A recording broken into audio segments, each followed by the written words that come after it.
kasal ni Raymond and Jen. Maraming salamat po. Congratulations mga anak. Ngayong mag-asawa na kayo, simple lang ang sasabihin ko. Pagtitiwala, pag-ibig, kababaan loob. Pangalawa, huwag kayong makalimot sa pinanggalingan, kagaya ng pagdalaw sa magulang. Kung busy kayo sa work nyo, kahit once a month lang, okay na sa amin yun.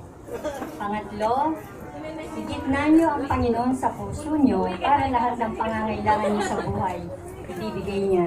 Kagaya ng maraming anak na ibibigay sa mga lola. Balae, tama ba yun? Maraming apo kailangan natin. Pangalawa, financial. Parang napakahirap kumita ng financial, ano? Tumanda na tayo lahat-lahat hindi pa rin tayo makahawak ng malaking financial.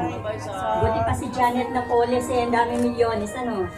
Pero ang sabi ko nga, pag ang Panginoon nasa puso mo, kahit katiting lang ang financial mo, napakasarap mabuhay. Diba?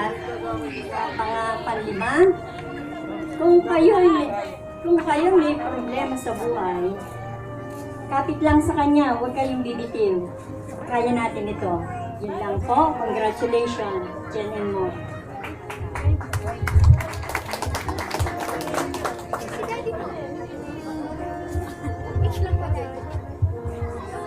Hello.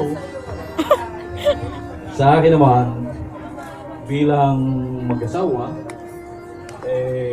gayahin nyo lang kami. Ganon? Kahit nag-aaway, magkasundo rin, nagkaroon nga kami ng 4, 6. Ganun lang talaga pamilya. Sa umpisa, kala nyo ganun-ganun lang. Kasama na mag-asawa ang problema. Ang problema naman, wala din yan eh.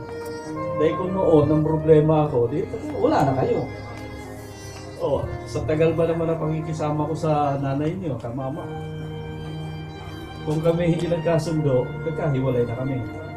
Gayahin nyo lang kami na kami ilang taon na ngayon, 30 plus na. Wala na siguro akong mahanap ang iba. Saka na lang. Ganon? Basta, Hoping pa rin. mag-away-away, mati ka agad. Sa pera, nagdala ng pera eh. Pag walang pera si gano'n, bibigyan mo.